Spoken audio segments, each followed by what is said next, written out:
គៀតក៏3នាក់លោតចុះពីលើផ្ទះតែនឹកស្មានមិនដល់បើគ្មានឆាត់ទៅជួយទប់ច្បាស់ជាខ្ទេចខ្លួនអស់ហើយពួកគេចង់ជិះឡានហ្វ្រេទៀតពេលឡានដឹកទំនិញមកដល់ក៏យកដៃធ្ពក់ជាប់ឡានតែចាំអស់2ឆ្នាំកន្លះឡាននៅតែមិនព្រមទៅណា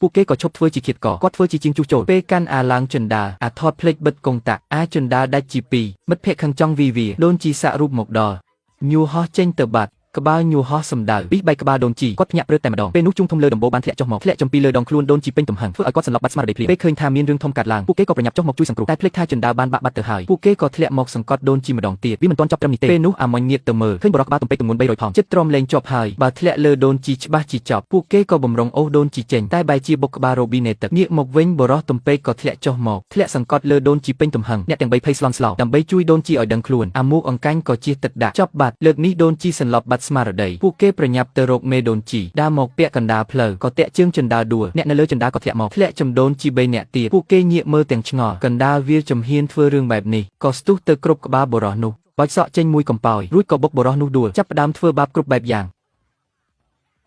ងសំណាងឲ្យដូនជីមកខាត់តាន់ទើបបរោះនោះមិនស្លាប់តាមពិតគាត់គឺជាលោកឪពុកធំបងប្អូនទាំង3ហើយក៏ប្រញាប់ដោះអាវក្រៅចេញដើម្បីស្វាគមន៍លោកឪពុកខឹងខ្លាំងក៏ដើរមួយដៃថែមទាំងទះកំភ្លៀងម្នាក់មួយទៀតបន្ទាប់មកគាត់ហៅគ្រប់គ្នាជួបជុំគ្នាដើម្បីប្រកាសរឿងសំខាន់មួយដោយសារខ្វះខាតថវិកាខ្លាំងមណ្ឌលកុមារកំព្រាត្រូវបិទទ្វារកូសាស្លុតចិត្តជាខ្លាំង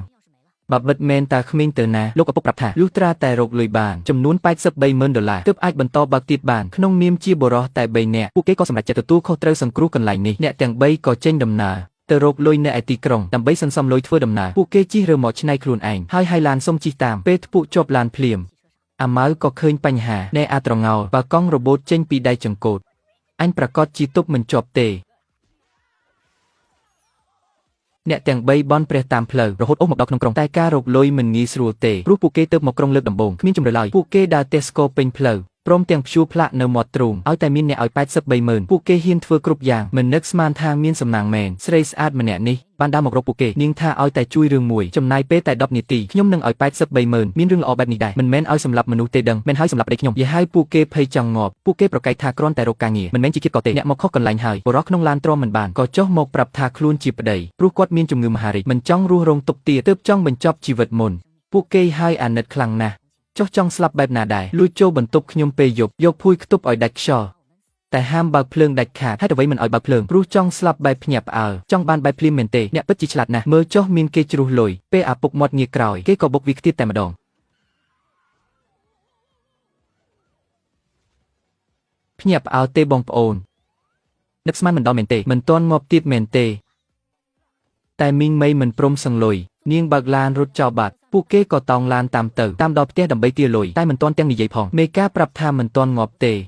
េគ្រូពេទ្យជួយសង្គ្រោះតាន់បើវានៅរស់បែបនេះច្បាស់ជាទារលុយមិនបានទេដើម្បីកុំឲ្យខាតជើងទេពួកគេក៏ខ្លែងខ្លួនជាគ្រូពេទ្យបំណងទៅសម្លាប់វាបង្ហើយចំណែកពេលនេះអាពុកមាត់ត្រូវរុំម្សៅសពខ្លួនពេលឃើញពួកវាទាំង3មកវាភ័យខ្លាំងណាស់ក៏ប្រើក្បាច់អណ្ដើកសំងំលាក់ខ្លួនក្នុងសំបុកកំសៅចង់លេងក្បាច់អណ្ដើកមែនទេចាំមើលអញរៀបចំឲ្យអាត្រងោលដុតផាវមួយគ្រាប់រួចបោះចូលក្នុងសំបុកនោះតែអាពុកមាត់នេះរឹងមាំណាស់ផ្ទុះឡើងខ្ពស់ដល់ទៅ3ម៉ែត្រតែវានៅតែមិនអីសោះពួកគេបំរុងយកខ្នើយមកខ្ទប់សម្លាប់ស្រាប់តែពេទ្យនិងសន្តិសុខមកដល់ទាំង3នាក់ក៏នាំគ្នារត់ពួកគេរត់ឡើងទៅលើដំបូលវិលចុះឡើងរកផ្លូវចេញមិនឃើញសំណាងល្អមានទុយយោទឹកពន្លត់ភ្លើងពួកគេក៏តោងទុយយោលោតចុះមិនស្មានថាទុយយោនោះជារបស់ខ្លែងខ្លាយធ្វើឲ្យពួកគេធ្លាក់មកក្រោមតែម្ដងសំណាងបានដំបូលទប់ជួយទប់តែបែរជាធ្លាក់ជំនះដើរផ្លូវពេលបរោះនោះងើបមកមើលក៏ស្គាល់ថាជាពួកអាល្ងងទាំង3មែនហើយមិនដឹងថាខ្ញុំសក់មាសតាមពិតទៅសក់មាសធ្លាប់នៅមណ្ឌលកុមារកំព្រីជាមួយគ្នាក្រោយមកត្រូវបានអ្នកស្រីអ្នកមានសុំយកទៅចិញ្ចឹមការពិតអ្នកស្រីនោះចង់បានអាសក់ផ្សិតប៉ុន្តែអាសក់ផ្សិតមិនព្រមចោលមិត្តភក្តិទាំងពីរឡើយទើបអ្នកស្រីនោះសម្រេចចិត្តយកអាសក់មាសមិននឹកស្មានថាជួបពួកគេបានជួបសក់មាសនៅទីនេះគេចង់ហៅពួកគេទៅញ៉ាំបាយដើម្បីជេរគ្នាតែអាសក់ផ្សិតនៅតែមានចិត្តខឹងក៏បដិសេធភ្លាមដើម្បីយកមុខមាត់គ្មានជំរឿសក់មាសក៏សុំថតរូបពួកគេទុកថតរូបរួចពួកគេក៏បែកផ្លូវគ្នាតែអ្វីដែលនឹកស្មានមិនដល់តាមពិតបរិះសក់មាសជាប្តីមេមីយប់ឡើងគេយករូបថតមកមើលចង់ចែករំលែកក្តីសុខជាមួយមេមី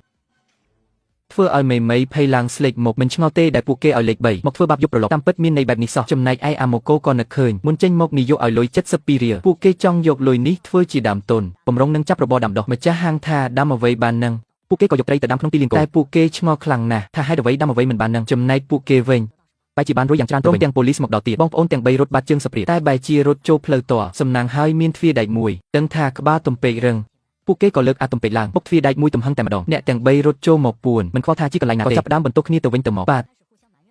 អាត្រងោនឹងអាងកាញ់រអ៊ូបើមិនមកពីអសបសិទ្ធចង់បានមុខមាត់ពួកគេប្រហែលជាអាចបញ្ចុះបញ្ចូលអសបមាសឲ្យជួយរឿងមណ្ឌលកុមារមិនចាំបាច់មកវេទនាដូចពេលនេះទេអសបសិទ្ធក៏វិញថាបើកាលនោះមិនមែនដើម្បីជួយពួកឯងម្លេះខ្ញុំត្រូវបានអ្នកមានយកទៅចិញ្ចឹមបាត់ហើយប្រហែលជាកំពុងរស់នៅយ៉ាងមានក្តីសុខនិយាយមិនទាន់ផុតពីមាត់ក៏វាគ្នាផ្អើលចុងក្រោយអ្នកទាំងពីរខឹងខ្លាំងក៏ទុកអសបសិទ្ធចោលម្នាក់ឯងតែគ្រាន់តែដើរចេញទៅផុតស្រាប់តែមានស្នូទដៃយ៉ាងខ្លាំងធ្វើឲ្យអសបសិទ្ធភាំងស្មារតីតែម្ដងតាមពិតនេះគឺជាកន្លែងប្រឡងតារាអ្នកដឹកនាំចូលចិត្តភាពឆ្កួតរបស់វាហើយចង់លើកវាឲ្យក្លាយជាតារាចំណែកពីរអ្នកនោះដើរទៅដល់សួនសត្វឯអាវ៉ាងនិងស្រីស្អាតក៏មកដល់ដែរមិនដឹងជាពួកគេគិតអីនោះទេផ្លូវស្រួលមិនដើរបែរជាមកផ្លោះរបងទៅវិញមើលចុះជន់មុខស្រីស្អាតឡើងវិវកហាទោះអាវ៉ាងផ្លោះចូលបានតែហាក់ដូចជាខុសកន្លែងបន្តិចហើយលោកម្ចាស់សឹងអាវ៉ាងភ័យឡើងលេចនោមសំណាងហើយដែលសង្ហត្រូវគេចង់ខ្សែពេលឃើញសង្ហមកមិនដល់ខ្លួនអាវ៉ាងចាប់ផ្ដើមឌឺដងមកខំមកអាឆ្មាតូចអាយហាពេលនេះពួកម៉ាប់កំពុងបញ្ចុកចំណីផ្សោតបោះសណ្ដែកដេមួយគ្រាប់ទៅចៃដនអីវាស្ទះរុនច្រមុះផ្សោតបាត់អ្នកទាំងពីរប្រញាប់ចុះជួយសង្គ្រោះគ្រាប់សណ្ដែកខ្ទាតចេញទៅឆ្ងាយខ្ទាតចុះឡើងចុងក្រោយខ្ទាតទៅត្រូវពងស្វាស្តមិនដឹងថាលើកនេះងាប់ឬនៅទេហាចំណែកឯជនបង្កទាំងពីរនាក់បានទៅដល់ក្រុមហ៊ុនឪពុកចិញ្ចឹមអាសក់លឿងចង់សុំឲ្យគាត់ជួយបរិច្ចាគខ្លះដើម្បីជួយដល់មណ្ឌលកុមារកំព្រាឪពុកចិញ្ចឹមថាគាត់គ្មានសិទ្ធិសម្រេចទេតែពួកគេមិនមកទេឡើយបានដឹងរឿងពីអាសក់ត្រឡោកមូលហេតុដែលមិនត្រូវបានគេសុំចិញ្ចឹមពួកគេរំភើបណាស់តាមពិតពួកគេយល់ច្រឡំលើវាសោះពេលនោះពួកគេឃើញរូបថតលើជញ្ជាំងសួរលេខាទើបដឹងការពិតស្រីស្អាតនោះគឺជាប្រពន្ធអាសក់លឿងហើយអាវ៉ាងជាមិត្តល្អបំផុតទៀតទោះពួកគេល្ងងក៏មើលដឹងដែរថាអាសក់លឿងត្រូវមិត្តភក្តិលួចស៊ីប្រពន្ធមកហើយអាសក់លឿងមានគ្រោះថ្នាក់ពួកគេទៅរកអាសក់ត្រឡោកសិនរួចនាំគ្នាទៅជួយអាសក់លឿងដល់កំសត់ពេលនេះផ្ទះអាសក់លឿងកំពុងមានជប់លៀងពួកល្ងងទាំង3បន្លំខ្លួនចូលក្នុងតែត្រូវឡាវវ៉ាងនិងស្រីស្អាតតាន់ឡាវវ៉ាងម្នាក់នេះពិតជាឌឺមែនវានៅរស់ទេហាឃើញបែបនេះពួកគេប្រញាប់ឡើងលើរួចប្រាប់ការពិតដល់អាសក់លឿងពេលសក់លឿងកំពុងតែសង្ស័យឡាវវ៉ាងកាន់កាំភ្លើងសម្រុកចូលមកមិនមែនមានតែឡាវវ៉ាងម្នាក់ទេឪពុកចិញ្ចឹមក៏កាន់កាំភ្លើងមកដែរឡាវវ៉ាងបាត់បង់ឱកាសបាត់សក់លឿងចាប់ផ្ដើមស្ដីបន្ទោសឡាវវ៉ាងថាមិនមែនរឿងគាត់ទេគឺស្រីម្នាក់នោះជាអ្នកតាក់ទងមុនគម្រោងសម្លាប់ក៏ជារឿងនាងដែរស្មានថានាងនឹងប្រកែកខ្លះតែរឿងរ៉ាវបែរជាក្រឡាប់ចាក់មេខ្លោងពិតប្រាកដគឺឪពុកចិញ្ចឹមស្រីម្នាក់នោះក៏ជាបាក់ពួកដែររឿងនេះពិតជាស្មុគស្មាញណាស់មូលហេតុដែលចង់សម្លាប់សក់លឿងព្រោះគាត់ជាប្រុសស៊ីបាយទឹកស្មានថាបានមរតកក្រោយប្រពន្ធស្លាប់តែប្រពន្ធមិនទុកឲ្យមួយរៀលមរតកទាំងអស់ឲ្យទៅសក់លឿងខំផ្គប់គុណរាប់ឆ្នាំចុងក្រោយអត់អីពួកគេចាប់ពូល្ងងទាំង3និងសក់លឿងយកទៅកប់ចោលកុំអីពាក់កណ្ដាលផ្លូវអាថតដកកណ្ដោរមកក្នុងឡានស្រែកផ្អើលដូចហ្វូងជ្រូកឡាវវ៉ាងភ័យពេកក៏របូតចង្កូតឡានក៏ជ្រុលធ្លាក់ចូលក្នុងទឹកសម្ពាធទឹកខ្លាំងបើកទ្វារមិនរួចធ្វើមិនទៅឥឡូវមិនលងទឹកស្លាប់ក៏ថប់ដង្ហើមដែរ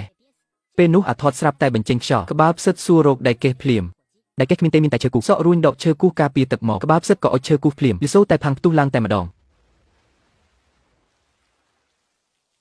មិននឹកស្មានថាខ្យល់នោះខ្លាំងម្ល៉េះហាពួកគេក៏បានរួចជីវិតប៉ូលីសក៏មកដល់កន្លែងកើតហេតុស្រីស្អាតនិងឪពុកចិញ្ចឹមត្រូវចាប់ខ្លួនពួកអាល្ងងដឹងថាអាសក់លឿងមានលុយក៏សុំឲ្យគេជួយសង្គ្រោះមណ្ឌលកុមារតែត្រូវអាសក់លឿងបដិសេធយ៉ាងដាច់អហង្ការព្រោះគេគិតថាមណ្ឌលកុមារបញ្ជូនគេទៅឲ្យបេសាចត្រូវឪពុកចិញ្ចឹមនិងមិត្តភក្តិក្បត់ថែមទាំងចង់សម្លាប់គេទៀតស្ដាប់ទៅពិតជាគួរឲ្យអាសូរណាស់ពួកអាល្ងងរកលុយមិនបានតាមកំណត់ក៏នាំគ្នាត្រឡប់ទៅវិញទាំងអស់សង្ឃឹមមណ្ឌលកុមារត្រូវប្រឈមនឹងការបើកខណៈពេលដែលពួកគេ